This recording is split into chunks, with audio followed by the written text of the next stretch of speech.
Hello, friends. This is chapter 2 of our book, The Boy Who Harnessed the Wind. And I'm going to be reading chapter 2 and sharing just a few images from the text. This is a short one, and I would like for you to follow along in your book if you're using this read aloud and read with me. This is chapter 2, and it's called Khamba. In January 1997, when I was 9 years old, my family experienced a sudden and tragic loss. One afternoon while working the fields, my Uncle John became very sick and fainted. My father rushed him to the small clinic in Khamba where the doctor diagnosed him with tuberculosis, a deadly disease that seizes the lungs. They advised him to go right away to Kasungu Hospital, an hour's drive. But Uncle John's truck wasn't working, and by the time my father managed to borrow another car, his brother was dead.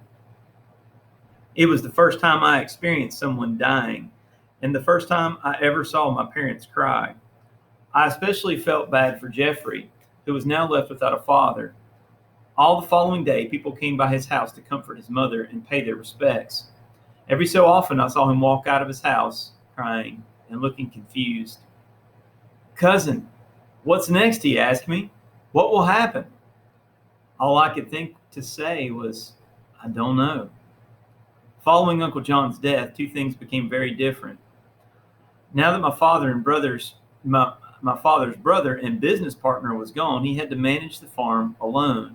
It was now up to me and Jeffrey to help keep the farm successful. We all feared that difficult times were on their way. Not long after Uncle John's funeral, my Uncle Socrates lost his job at a big tobacco estate in Kasungu. The family's home was also there, which meant they were forced to move back to our village. Uncle Socrates had 7 daughters, which was great news for my sister. I myself could not care less about a bunch of girls. But as I helped my uncle unload the moving truck, something leaped out onto the ground. At my feet stood a big, slobbering dog. "Get back," Socrates shouted and shooed the dog away. But it came right back, its eyes looking straight up at me. "That's our dog Khamba," he said. "I figured we'd bring him along to guard the chickens and the goats. That's what he did best at the estate." Khamba was the most unusual thing I'd ever seen. He was all white with large black splotches across his head and body, as if someone had chased him with a bucket of paint. His eyes were brown and his nose was peppered with bright pink spots. Unlike most other Malawian dogs, Khamba was also big, but still just as skinny.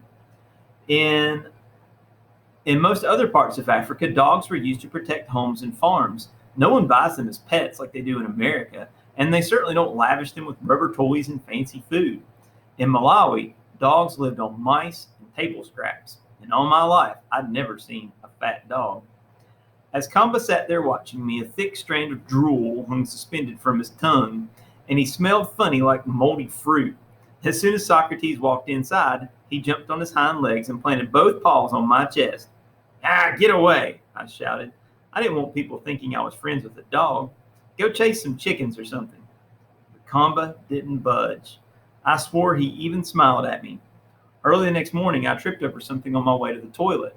It was Khamba, lying square in my doorway, ears perked and waiting.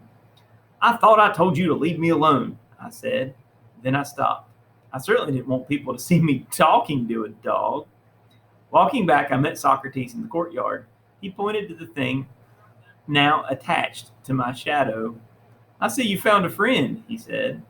"You know, the good Lord blessed me with 7 children, but all of them are girls who don't take much interest in dogs. I think Khamba is happy to have found a pal." "I'm no friend to a dog," I said. Socrates laughed. Sure. Tell that to him." After that, I gave up trying to get rid of Khamba. In fact, I started to enjoy his company. As much as I hated to admit it, he and I became friends. He slept outside my door each night, and when it was cold, he snuck inside the kitchen and curled up by the pots and pans. And just like Socrates said, he made a good watchdog over our chickens and goats, protecting them from the hyenas and wild dogs that roamed the dark countryside. Even still, Khamba liked to play games with the baby animals. He chased them around the compound, causing the little goats to bleat and the mama hens to flare their wings and hiss. Whenever this happened, my mother would lean out of the kitchen and pitch one of her shoes at his head. "Stop that, you crazy dog," she'd scream, and my sisters and I would laugh. "Look who's talking to animals now." Aside from upsetting our livestock, Khamba's favorite thing to do was hunt. By this time, going hunting had replaced most of the childhood games I used to play at home, and Khamba provided the perfect partner. During the dry season, we hunted birds that drank from the dambu near my house. And in the rainy months, we followed them into the blue gum forest, where we would set our traps and waited in the thickets. This kind of hunting required patience and quiet. Khamba seemed to understand this naturally, as if he'd been hunting his whole life. One morning after the rains had stopped, Khamba and I headed to the forest to set our traps. As always, I kept my tools and trap-making material inside a cloth sack that I tied to the end of my hoe. Inside were a rubber bicycle tube, a broken bicycle spoke, a short piece of wire that I clipped from my mother's clothesline, a handful of maize chaff, well, this is what we call gaga, and 4 heavy bricks. I also carried 2 knives that I crafted myself. The first was made from a thick piece of iron sheeting. After tracking a pattern in the metal, I'd taken a nail and poked holes all around the edges, then popped it out with a wrench. I sharpened the metal into a blade by rubbing it against a flat stone. For my handle, I wrapped the bottom half with plastic jumbo bags and melted them over a fire to make them hard. My second knife was a punching tool made from a sharpened nail, also equipped with a handle. I kept them both tucked inside the waistband of my trousers. We entered the forest just past the graveyard near Jeffrey's house, where the blue gum trees grew tall. In the distance, I could see the small mountain range called the Doa Highlands that separated us from Lake Malawi, some 100 kilometers away. Dark clouds hung to the tops of the green hills, threatening rain. "Let's hurry, Khamba. We don't want to get wet." I found a good spot off the main trail to set our trap, then got to work.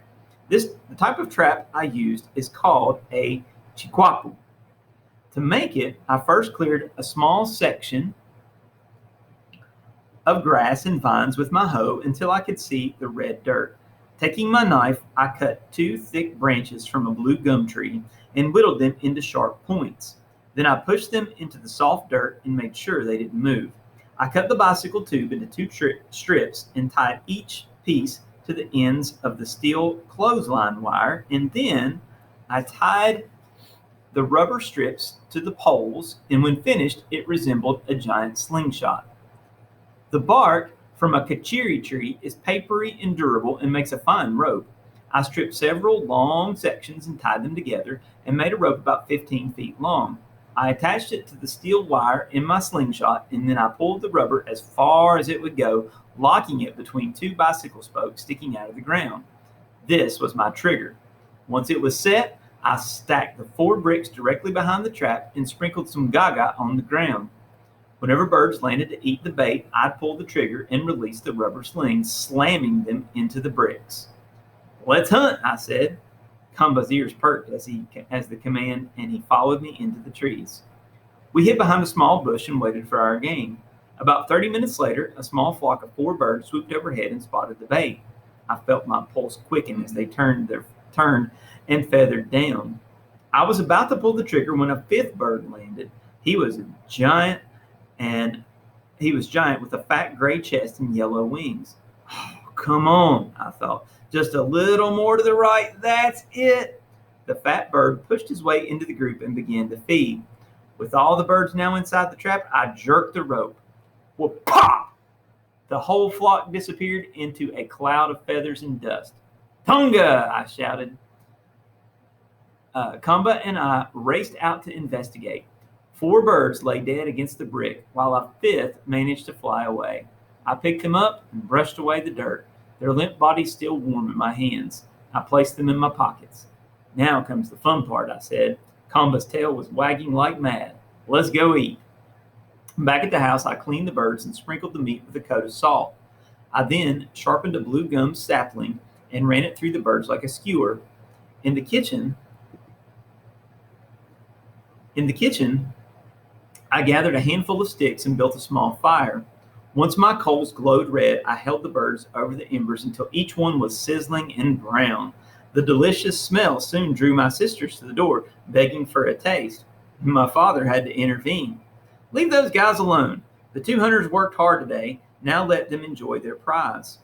The forest birds were small and bony, each one just a mouthful of meat. But even still, they tasted delicious. Khamba didn't worry about bones at all. He just swallowed his birds in one quick gulp and wagged his tail for more. I started laughing. When it comes to hunting, you're very patient, I told him. But when it's time to eat, that's another story. I'll have to say, I'm not really patient for hunting or eating. I'm anxious to do both. Hope you enjoyed that chat.